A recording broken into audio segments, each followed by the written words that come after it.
सभी साथियों को राम राम नमस्कार। उम्मीद करता हूं आप सभी बहुत ही बढ़िया होंगे। इस वीडियो में हम बात करने वाले हैं यूके ट्रिपल एससी की न्यू वैकेंसी के बारे में। तो आप सभी को बता दें कि यूके ट्रिपल एससी की तरफ से ग्रुप सी की न्यू वैकेंसी निकाली गई है, जिसमें 5 अलग अलग तरह के पद निकाले गए हैं, जिसके लिए कुल पदों की संख्या रहने वाली है 236, जिसके लिए महिला और पुरुष कैंडिडेट एलिजिबल हैं, यानी कि दोनों ही कैंडिडेट अप्लाई कर सकते हैं।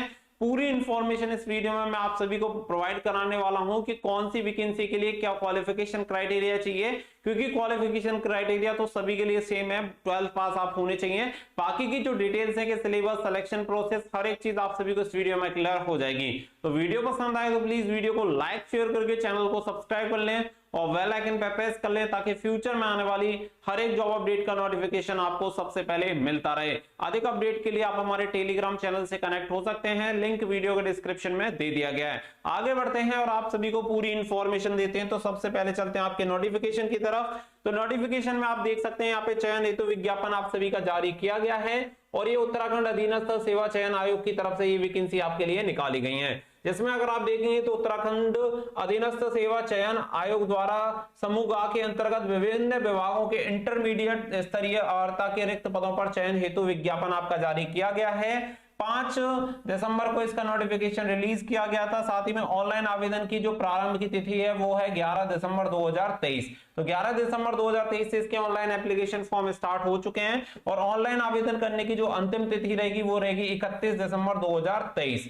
साथ ही में आप सभी को बता दें कि अगर आप करेक्शन करना चाहते हैं तो 4 जनवरी से लेकर 8 जनवरी के बीच में आप इसमें करेक्शन कर सकते हैं। और आप सभी की जो लिखित परीक्षा होगी उसकी अनुमानित तिथि भी जारी कर दी गई है कि 31 जनवरी 2024 को जो इसका रिटन एग्जामिनेशन होगा, जो कि फर्स्ट फेज है, वो आपका कंडक्ट करवा लिया जाएगा। सभी जो वैकेंसीज हैं वो आपकी ग्रुप सी की यहाँ पे वैकेंसीज रहने वाली हैं और इसमें से कुछ पद ऐसे हैं जो कि आपके लिए काफी बढ़िया हैं। अलग अलग पद निकाले गए हैं, 5 तरह के अलग अलग पद हैं, जिसमें कुल पदों की संख्या है आपकी 236। अब यहाँ पे हम बात करें तो देखो यहाँ पे अगर आप देखेंगे तो यहाँ पे जो परिवहन आरक्षी के पद हैं उनकी संख्या है 118। आबकारी आयुक्त में आबकारी सिपाही के हैं 100 पद। इसके अलावा अगर हम बात करें तो यहाँ पे उप आबकारी निरीक्षक के 14 पद रहेंगे। साथ ही में अगर हम बात करें हॉस्टल मैनेजर की तो यहाँ पे 2 पद रहेंगे। साथ ही में महिला कल्याण विभाग एवं प्रौद्योगिकी विश्वविद्यालय विभाग के में गृह माता के जो पद रहेंगे या हाउसकीपर जिन्हें कह सकते हैं, उनके 2 पद रहेंगे। तो मेन रूप से हम जो मुख्य रूप से बात करेंगे वो परिवहन आरक्षी और आबकारी सिपाही के बारे में बात करेंगे, जिनके पदों की संख्या सबसे अधिक है और आप सबसे अधिक इसी में इंटरेस्टेड होंगे अप्लाई करने के लिए। अप्लाई करने के लिए आपको यहाँ पे वेबसाइट दे दी गई है कि SSC.uk.gov.in से जाके आप इसके लिए अप्लाई कर सकते हैं। अगर यहाँ पे पदों की बात करें तो सबसे पहले जो पदों की संख्या आती है निकल के आती है परिवहन आरक्षी, जिसके कुल पदों की संख्या है 118 और यहाँ पे जो पद कोड है वो आप सभी को दिया हुआ है। तो यहाँ पे आप देख सकते हैं परिवहन आयुक्त संगठन में आपकी वैकेंसी रहेगी और यहाँ पे कैटेगरी वाइज आपको वैकेंसी दी गई है कि कौन सी कैटेगरी में कितनी कितनी वैकेंसी है, तो वो आप यहाँ पे चेक कर सकते हैं। टोटल वैकेंसी आपकी 118 रहेंगी। इसके अलावा अगर हम बात करें यहाँ पे सैलरी की तो देखो यहाँ पे जो आपकी सैलरी रहेगी वो आपकी लेवल 3 की आपकी सैलरी होती है। 21,700 से लेकर 69,100 रुपए आपको सैलरी मिलती है, जो कि ऑल ओवर इंडिया में जो एक सिपाही की सैलरी है वही सैलरी आपको यहाँ पे मिलती है। आयु सीमा की बात करें तो 18 से 30 साल आपकी आयु सीमा यहाँ पे होनी चाहिए। तो न्यूनतम आयु 18 वर्ष और अधिकतम आयु आपकी होनी चाहिए 30 वर्ष। तो पद का जो स्वरूप रहेगा अराजपत्रित आपकी रहने वाली है। साथ ही में शैक्षणिक अर्हता की अगर हम बात करें तो यहाँ पे अनिवार्य अर्हता आप देख सकते हैं कि क्या क्वालिफिकेशन होनी चाहिए। तो यहाँ पे माध्यमिक शिक्षा परिषद उत्तर प्रदेश अथवा उत्तराखंड शिक्षा एवं परीक्षा परिषद की इंटरमीडिएट परीक्षा या सरकार द्वारा उसके समकक्ष मान्यता प्राप्त कोई अन्य परीक्षा उत्तीर्ण होना चाहिए। यानी कि 12th पास अगर आपने कर रखा है और 12th पास कहां से आपने किया होना चाहिए, या तो आपका माध्यमिक शिक्षा परिषद उत्तर प्रदेश या फिर उत्तराखंड। तो अगर आपने दोनों राज्यों में से किसी भी राज्य से अगर आपने 12th पास कर रखा है तो आप यहाँ पे परिवहन आरक्षी के जो 118 पद निकाले गए हैं इसके लिए आप आवेदन कर सकते हैं। महिला और पुरुष दोनों की ये वैकेंसी हैं। साथ ही में मैंने एज क्राइटेरिया आपको ऑलरेडी क्लियर कर दिया है। इसके अलावा अगर यहाँ पे बात करें जिसके लिए आपको अलग से नंबर दिए जाएंगे तो एनसीसी वगैरह आपके पास है तो इसका बेनिफिट आपको मिल जाएगा। इसके लिए लंबाई की अगर हम बात करें कि लंबाई कितनी होनी चाहिए, तो सामान्य वर्ग, अनुसूचित जाति और पिछड़ी जाति के लिए अगर बात करें तो 165 सेंटीमीटर आपकी लंबाई होनी चाहिए। अगर आप एसटी कैंडिडेट हैं तो एसटी कैंडिडेट के लिए 160 सेंटीमीटर, अगर आप महिला कैंडिडेट हैं तो महिला कैंडिडेट के लिए 155 सेंटीमीटर लंबाई आपकी होनी चाहिए। पुरुष अभ्यर्थियों के लिए जो सीना होना चाहिए बिना फुलाए 78 सेंटीमीटर और फुलाने पर 83 सेंटीमीटर सीना आपका होना चाहिए। तो ये हो गया आपका पीएसटी फिजिकल स्टैंडर्ड टेस्ट। इसके अलावा यहाँ पे आपकी पीईटी यानी फिजिकल इफिशिएंसी टेस्ट यानी कि शारीरिक दक्षता भी आपकी करवाई जाती है, जिसमें पुरुष एवं महिला अभ्यर्थियों के लिए जो दौड़ और दूरी समय आप सभी को दिया हुआ है। तो पुरुषों के लिए 1500 मीटर की जो दूरी होगी 6 मिनट में आपको तय करनी होगी। साथ ही में अगर आप महिला कैंडिडेट हैं तो 400 मीटर की दूरी आपको 1 मिनट 35 सेकंड में आपको दौड़ करनी होगी। साथ ही में अगर हम बात करें पुरुष एवं महिला अभ्यर्थियों के लिए जो चिन अप होते हैं वो आप सभी को दिए गए हैं और महिला अभ्यर्थियों हेतु रस्सी कूद यहाँ पे दिया गया है। यानी कि अगर आप पुरुष अभ्यर्थी हैं तो आपको चिन अप करने होंगे जिन्हें आप बीम भी कहते होंगे, अगर आप महिला अभ्यर्थी हैं तो आपको रस्सी कूदना होगा। तो पुरुषों के लिए 6 चिन अप बार यहाँ पे करने होंगे, यानी कि 6 आपको बीम करने होंगे, पुलअप करने होंगे। साथ ही में महिलाओं के लिए 1 मिनट में 55 बार आपको रस्सी कूदना होगा। तो ये रहता है आपका फिजिकल। तो यहाँ पे मैंने हाइट, चेस्ट और जो आपका फिजिकल रहेगा वो आप सभी को यहाँ पे क्लियर कर दिया है। साथ ही में आप सभी को यहाँ पे बताया गया है कि परिवहन आरक्षी के पदों हेतु शारीरिक माप जोख एवं दक्षता परीक्षा निर्धारित मानकों के अनुसार की जाएगी, जो कि न्यूनतम अकार्य प्रकृति की होगी। यानी कि इसके लिए कोई आपको नंबर नहीं दिए जाएंगे और आपकी जो मेरिट बनेगी वो बनेगी रिटन एग्जामिनेशन के बेसिस पे। जब आप रिटन एग्जामिनेशन को क्वालिफाई कर लेते हैं फिर आपका फिजिकल वगैरह का प्रोसेस स्टार्ट होता है, जो कि 31 जनवरी को शायद आपका रिटन एग्जामिनेशन हो जाएगा। हालांकि वो टेंटेटिव डेट बताई गई है। इसके अलावा अगर हम बात करें आबकारी सिपाही की, तो आबकारी सिपाही के कुल 100 पद यहाँ पे निकाले गए हैं। यहाँ पे रिक्तियों का विवरण आप सभी को दे दिया गया है। कार्यालय आबकारी आयुक्त में आपकी पोस्टिंग रहेगी। टोटल वैकेंसी की संख्या आप सभी को बता दी गई है। सैलरी की बात करें तो 21,700 से लेकर 69,100 रुपए लेवल 3 की आपकी सैलरी रहेगी। आयु सीमा 18 से 35 साल तक के कैंडिडेट अप्लाई कर सकते हैं। अगर हम बात करें कि यहाँ पे शैक्षणिक अर्हताओं के बारे में, तो 12th पास आप होने चाहिए और ये 12th पास आपने कहां से की हुई होनी चाहिए, ये उत्तराखंड माध्यमिक परिषद से ही आपने इंटरमीडिएट की परीक्षा पास की हो तभी आप इसके लिए आवेदन कर सकते हैं। अन्य किसी भी राज्य से अगर आपने पास किया हुआ है तो आप इसके लिए आवेदन नहीं कर सकते हैं। अब सबसे मुख्य सवाल आता है, क्या उत्तराखंड के अलावा अन्य राज्यों के कैंडिडेट इसके लिए अप्लाई कर सकते हैं? तो आप सभी को बता दें कि पहली वाली जो वैकेंसी है जो कि परिवहन आरक्षी की है, उसके लिए आपने उत्तर प्रदेश और उत्तराखंड से अगर 12th पास कर रखा है तो आप उसके लिए आवेदन कर सकते हैं। जैसे कि मान के चलो कि अगर आप राजस्थान के निवासी हैं और आपने अपना 12th पास कहां से किया हुआ है, यूपी से, तो आप इस वैकेंसी के लिए अप्लाई कर सकते हैं। आप बिहार के निवासी हैं और आपने उत्तराखंड से पास कर रखा है तो भी कर सकते हैं। अदरवाइज अगर मान के चलो आप किसी भी राज्य के निवासी हो, अगर आपने उत्तराखंड या उत्तर प्रदेश के अलावा अन्य किसी राज्य से 12th पास आउट किया है तो आप इसके लिए आवेदन नहीं कर सकते।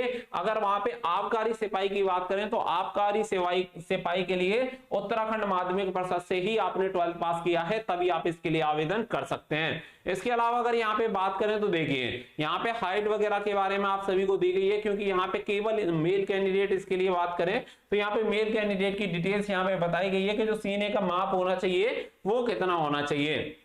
अगर पर्वतीय क्षेत्रों को छोड़कर सामान्य पिछड़ा तथा अनुसूचित जाति के अभ्यर्थियों के लिए यहाँ पे 78.8 सेंटीमीटर से लेकर 83.8 सेंटीमीटर और पर्वतीय क्षेत्र अनुसूचित जनजाति के अभ्यर्थियों के लिए 76.3 सेंटीमीटर से लेके 81.3 सेंटीमीटर आपका सीना होना चाहिए। वहीं पे अगर हम बात करें ऊंचाई की, तो यहाँ पे लंबाई पुरुष कैंडिडेट की जो होनी चाहिए पर्वतीय क्षेत्र को छोड़कर सामान्य पिछड़ी तथा अनुसूचित जातियों के लिए 167.6 सेंटीमीटर और पर्वतीय क्षेत्र के अभ्यर्थियों के लिए 162.6 सेंटीमीटर और उत्तराखंड के एसटी कैंडिडेट के लिए 160 सेंटीमीटर लंबाई रखी गई है। वहीं पे अगर बात करें महिला कैंडिडेट के लिए जो लंबाई रखी गई है पर्वतीय क्षेत्र को छोड़कर सामान्य पिछड़ी तथा अनुसूचित जाति के अभ्यर्थियों के लिए 152 सेंटीमीटर महिला कैंडिडेट के लिए, पर्वतीय क्षेत्र के अभ्यर्थियों के लिए 147 सेंटीमीटर और एसटी फीमेल कैंडिडेट के लिए 147 सेंटीमीटर मीटर आपकी लंबाई होनी चाहिए। इसके हिसाब से महिला कैंडिडेट के लिए न्यूनतम जो वेट होना चाहिए वो 35 किग्रा यहाँ पे होना चाहिए। साथ ही में यहाँ पे आपका पीईटी यानी फिजिकल इफिशिएंसी टेस्ट भी होगा, जिसमें आपको 4.8 किलोमीटर की जो दूरी है वो आपको तय करनी होगी, यानी 3 मील की जो आपकी दौड़ होगी वो आपको पूरी करनी होगी।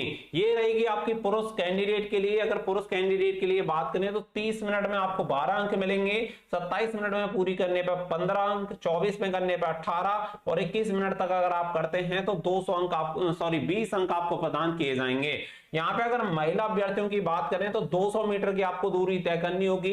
अगर आप 52 सेकंड में पूरी करते हैं तो 12 नंबर, 50 सेकंड में पूरी करते हैं तो आपको 15 नंबर, 48 सेकंड तक पूरी करते हैं तो 18 नंबर और 40 सेकंड तक पूरी करते हैं तो 20 अंक आपको प्रदान किए जाते हैं। इसके अनुसार यानी कि आपके फिजिकल में भी आपको नंबर प्रदान किए जाएंगे। इसी तरीके से आपकी लंबी कूद और क्रिकेट बॉल थ्रो आपका रहता है। तो ये 3 इवेंट आपके फिजिकल में होते हैं। अगर आप कारी सिपाही के लिए आप अप्लाई करना चाहते हैं तो ये तीनों इवेंट आपको कंप्लीट करने होंगे। तो ये तो हो गया आप सभी को, ये पूरी डिटेल्स आप सभी की हो गई कि किस किस तरीके से आपको क्या करना है। साथ ही में आप सभी को ये भी बता दिया गया है कि यहाँ पे जो आपकी शारीरिक दक्षता परीक्षा है कुल कितने अंक की होगी, 60 अंक की, क्योंकि 3 इवेंट हैं और तीनों इवेंट में 20-20 अंक आपको अधिकतम दिए जाएंगे। तो 60 अंक का आपकी यहाँ पे जो आपका फिजिकल रहेगा आबकारी सिपाही के लिए, तो ये आप सभी का यहाँ पे क्लियर हो जाना चाहिए। और इसकी जो मेरिट बनेगी वो आपका फिजिकल और रिटन एग्जामिनेशन के बेसिस पे आपकी मेरिट बनेगी। इसके अलावा उपावकारी निरीक्षक के आपके पद निकाले गए हैं, तो अगर आप इसमें इंटरेस्टेड हैं तो आप इसमें आवेदन कर सकते हैं। बाकी की जो डिटेल्स हैं वो ऑलरेडी मैंने आप सभी को क्लियर कर दी है। बाकी का अपना जो टारगेट था वो 2 मेन वैकेंसी का था, तो आप इसके लिए जाके अप्लाई कर सकते हैं। अप्लाई करने की डेट वगैरह मैंने ऑलरेडी आप सभी को बता दी है। यहाँ पे रिटन एग्जामिनेशन का सिलेबस भी आप सभी को देखने के लिए मिल जाएगा। तो सबसे पहले यहाँ पे एक बार रिटन एग्जामिनेशन भी देख लेते हैं कि रिटन एग्जामिनेशन में आपका क्या रहने वाला है। तो यहाँ पे एप्लीकेशन फीस भी आप देख सकते हैं कि जो आपका एप्लीकेशन फीस रहेगी वो 300 रुपए रहेगी यहाँ पे। साथ ही में अगर आप SC या ST कैंडिडेट या EWS कैंडिडेट हैं तो 150 रुपए आपको फीस पे करनी होगी। दिव्यांग कैंडिडेट को 150 रुपए, अगर अनाथ कैंडिडेट हैं, ऑर्फन है, तो यहाँ पे 0 रुपीज आपको फीस पे करनी होगी। तो ये सारी चीजें आप सभी को यहाँ पे क्लियर कर दी गई है कि कितनी आपकी फीस है। तो एग्जामिनेशन यहाँ पे देख सकते हैं लिखित परीक्षा का जो पाठ्यक्रम होगा वो उक्त पदों चयन हेतु 100 अंकों की वस्तुनिष्ठ प्रकार की यानी ऑब्जेक्टिव टाइप के आपसे क्वेश्चन पूछे जाएंगे और 100 क्वेश्चन की यहाँ पे आपका पेपर रहेगा, जिसमें आपको 2 घंटे का समय दिया जाएगा। तो 2 घंटे में आपको ये पूरा पेपर होगा वो सॉल्व करना होगा, जिसके लिए 1/4 की आपकी नेगेटिव मार्किंग भी रखी गई है। साथ ही में जो आपकी उम्र की गणना होगी वो 1 जुलाई 2023 यानी 1 जुलाई 2023 से आपकी उम्र की गणना की जानी है, वो भी इसमें क्लियर कर दिया गया है। तो ये आपका सिलेबस है। सिलेबस के लिए आप पूरे नोटिफिकेशन का प्रोसेस नंबर 1 देख सकते हैं, उसमें आपका डिटेल सिलेबस दिया हुआ है, तो उसमें सारी चीजें आप सभी को क्लियर हो जाएंगी। यानी कि आपका जो सिलेक्शन होता है, रिटन एग्जामिनेशन होता है, PSTN PET होता है, उसके बाद आपका मेडिकल होता है, इसी के बेसिस पे आपका फाइनल सिलेक्शन यहाँ पे होता है। तो रिटन एग्जामिनेशन में 1/4 की आपकी नेगेटिव मार्किंग है।